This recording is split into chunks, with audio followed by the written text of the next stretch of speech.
Thank you so much for the kind invitation, and I'm very glad to be with you. No, let me see, sorry, I have to move back. It's a bad start, right?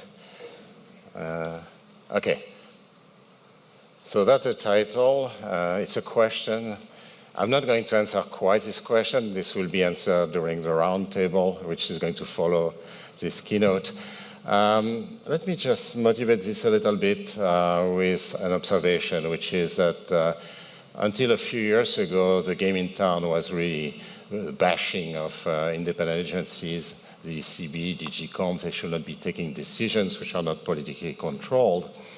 And nowadays, surprisingly, actually, people start loving independent agencies because they want these independent agencies to actually embrace societal goals like climate change and inequality. And I'm going to ask, what should we make out of this? And I'm not going to answer the following bullet point, which is, is that a reversal of public opinion? So all at once we love independent agencies. Or is that agency initiated? Is that a mission creep or empire building? Or is that a preemptive move in order to prevent interference by the politicians? But more generally, is that a welcome opening to some of our society's critical primes? This is not a new issue. Of course, it has been around for a century. It's a very strong movement in the US, where the regulator mission was, which has traditionally been consumer surplus, will be extended to stakeholders. There's, of course, a question which has been around for at least one century, which is, should you account for profit? The general answer is no, with some exemption, but we can discuss that as well. So if you look at consumer surplus standard people versus new Brandeis movement, the kind of issues we are concerned about are pretty much the same, by and large. Monopoly power is dangerous, including in the political domain. The dominant tech platform, of course, create concerns about contestability, about fairness. Just go and read the DMA if you need. I'm sure all of you know it by heart. We need to monitor preemptive moves, mergers, defensive mergers, and so on and so forth. So where do they diverge? Well, they diverge in the sense that the Brandeisians actually call for a public interest standard, so not only looking at competition, but also all kinds of societal issues. The consumer welfare standard advocate that actually, sure, those societal goals are crucial, and as was said in the last panel, of course, even essential, critical for us, like climate change. But at the same time, they are in the political domain, and also they should be addressed using the right instruments. So, two cases in point, green central banks. As you know, central banks traditionally have pursued an inflation target and financial stability. To be certain, with the financial crisis, the European crisis, and COVID, they've gone further. They've entered the fiscal territory, transfer territory. And I think it was the right thing to do, but it all makes us feel uneasy at the same time. And just imagine what would have happened if Greece in 2015 had left the Eurozone with all the consequences of that. That would have been a terrible disaster, including for the ECB, of course. And today the backlash against inflation might actually at some point catch up with the ECB and its abandonment of the narrow mission it had. Even so, it's not all its fault, of course. Same thing, there are lots of calls about central banks taking responsibility for climate change, the fight against climate change. Now, there's one part which you may disagree, but in my mind, putting that into stress tests, it's a huge macro shock, including in the medium term. So we should think about climate risk in the stress test.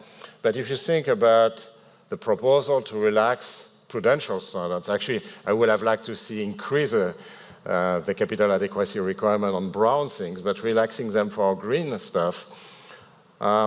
might be creating a new subprime crisis, of course. And what about purchasing green bonds to reduce their spread? And what about purchasing German bonds because they pollute more than the French? And so on and so forth. I mean, you see what kind of issues you face. So there is an issue. First issue is a lack of legitimacy. And we all agree that there's a need for democratic mandate. So if independent agencies like a central bank take on new missions, such they should be conferred upon them by the political apparatus. But there is a paradox there because the polity actually refuses to impose a carbon price or to do anything by and large. I mean, they talk a lot about climate change, but they don't do very much. And they will be asking an independent agency actually to do it for them. There's also an issue about the lack of capability. If that were the prerogative of the central bank, then there should also be a staff which will be in charge of verifying claims about emissions. We'll have a methodology to define what is green and what's not, and that's not an easy thing, by the way, because we want some effective climate policy. That's very important. Now, I hear the argument that actually the central bank might be, given the inaction of governments, the central bank might be a climate change fighter of last resort. Also, responsible competition authorities.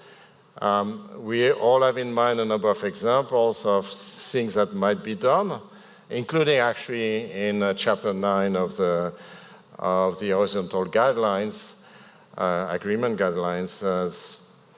So, where will we stop? It's clear that you can do good by having some agreements among competitors to reduce pollution, for example.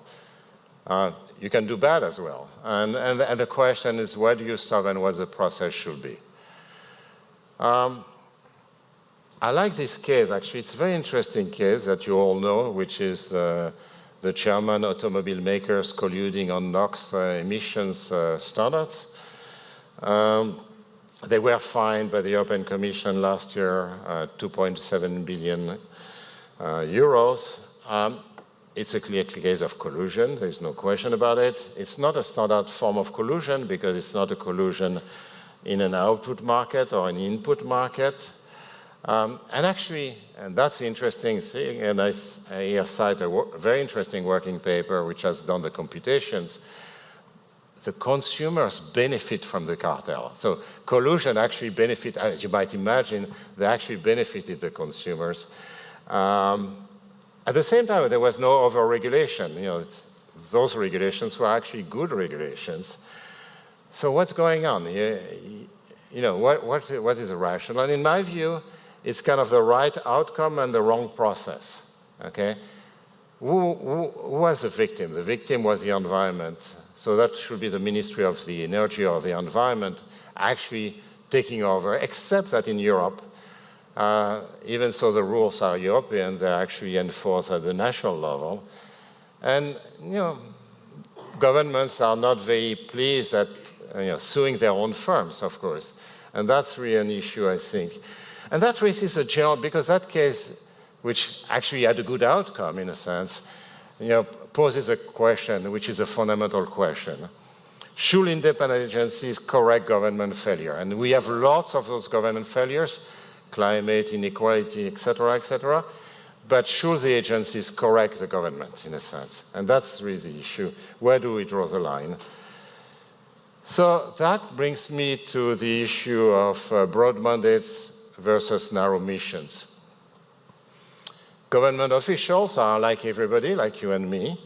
They are subject to moral hazard, of course. They may exert insufficient effort, not invest enough in human capital, not pay attention to the real issues, make poor appointments, maximize their exit options in the private sector, be captured by lobbies, and so on. I mean, you can go on and on, just like everybody else. Now, countering that is not financial incentive, of course, is accountability. But the question about accountability is how do you define, what is a metric for holding government officials accountable? And there is a famous book, very influential book, over 30 years ago by political scientist J.Q. Wilson, who had some observations about incentive in government agencies, which, multiplicity and possibly fuzziness of objective and limited autonomy, of course. But his view is more interesting. And his view was saying, well, what we need to do with government agencies is to give them a clear sense of missions by having a clear mission, not a fuzzy one. And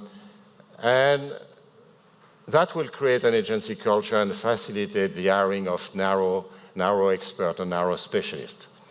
And those narrow specialists are extremely valuable for multiple reasons, both because of their knowledge, but also because you know what they're going to do. Okay, they are not going to do 200 other things. And his argument was also that the agency should mostly resist new tasks that differ, let alone, of course, being in conflict with core tasks. Okay? What's going wrong with multi-factored missions? So basically, an agency which has multiple missions. Well, two things. The first is, to use a German expression, too many cooks spoil the broth. Who is in charge? Who ensures policy coherence? So think about the environment. More and more, we are going toward a situation where the Ministry of the Environment, the ECB, DG Comp, IMF, national courts, and many, many other players will be taking care of the environment. And actually, perhaps the one who is not really taking care of the environment might be the Ministry of the Environment. It's kind of strange. And the second issue is at the level of the agency. It's pretty clear when you give the agency incompatible tasks. It's as if you gave an electricity company the task of selling more power and at the same time selling less power by advising people how to conserve energy. The other issue is that you have undefined expectations. So how can public courts, parliament, and so on, hold agents accountable if their mission is vague? So you need, at the very least, to weigh the various criteria and also to explain how to measure the performance of the agency in that dimension. And even if the task is not incompatible and expectations are clearly specified, multi-factor missions, of course, create incentive issue. And that's something I'd been working on a long time ago with Matthias de Wattrepoy and Jewett, with this view a little bit similar to the view of J.Q. Wilson, that actually, if you start giving many missions, that's going to reduce the agency's total effort. So it's actually even worse. You can even have fuzzy missions in which you don't actually know what the agency is trying to pursue. And if something goes wrong, the agency can always say, oh, I was doing the other thing. There is very little accountability. So the bottom line is that we may need narrow missions. Narrow missions are boring, of course, but that may be useful because they are effective. Of course, I understand that unforeseen contingency may arise. And I'm glad the ECB, for example, took action in 2008 or during the European crisis. However, I don't think that climate change and inequality are unforeseen contingencies. Unfortunately, they've been around for a long time, and very little has been done to fight them. That also raises the issue of why are agencies independent? I've been a strong defender over the years of independent agencies. Of course, independent agencies work only to the extent they have highly independent, high-quality personnel. But by and large, they can solve some of the problems posed by government. Government is the ultimate multitask agency in a sense. It has fuzzy goals. It's influenced by political opportunism too, and therefore it has delegated decisions to a number of agencies. Independent central banks have been shown to be better at fighting inflation, at regulating banks. Independent competition authorities have shown to be better actually at taming monopolies than ministries. But the extension of missions to the political domain raises issues about the potential loss of independence. And that's a big warning I want to make, is that as a supporter of independent agencies, I'm very worried that mission creep actually going into the political domain actually might lead to the loss of independence. Of course, it depends on how much this will be done. In a democracy, independence requires limited and mandated powers. But of course, once you start thinking about green lending, for example, to government or to firms, then you get into the political domain. Okay? So as economists, our tendency is to say, use the right instruments. You're worried about climate change, you have to use, as that was said in the previous panel, carbon pricing, use an ambitious green R&D policy, which we don't have in Europe yet. We need to have green investment and so on and so forth. Same thing in inequality. You can change taxation, you can have a fair education. There's a huge amount to be done by the politicians on those grounds. And not try to actually pass it back to independent agencies. And that's actually another danger I want to mention, which is that right now the government is trying to pass it back, and say, somebody else is going to give you to do it, and can give you some other example of that. And that's a dangerous evolution. I think if governments are not accountable, I think it's very dangerous. Should economists be allowed to collude on ethically related dimension? Well, there's an interesting discussion of that in chapter 9 of DHE. And the jury is still out. And the question is, we need to have exemptions. Clearly, there are cases in which actually agreements among competitors might be useful to fight climate change, for example. In the absence of regulation again. There's a government failure again. But, if government fails, maybe the industry can propose something. And then DG Comp or another agency can check that there will be no lessening of competition. I think you'll get an answer more in the roundtable. But in the end, the point I want to make is that in the end, regulation will be needed. The government is not going to go away, and it has to be a strong regulator. That's very important. Finally, does competition hinder moral behavior? That's a little bit out of the topic, but I want to mention the fact that there is no presumption that actually the market is going to reduce ethical behavior for multiple reasons. I refer you to this work we're revising now with Mathias de Wetripon. There are cases where, yes, social preferences cannot be expressed very well in the marketplace, but most of the time, the marketplace is either neutral with respect to ethical behavior or actually encourages ethical behavior. So this is not a good reason to stop markets, and that's also important if you want to think about this particular issue. Thank you very much for your attention.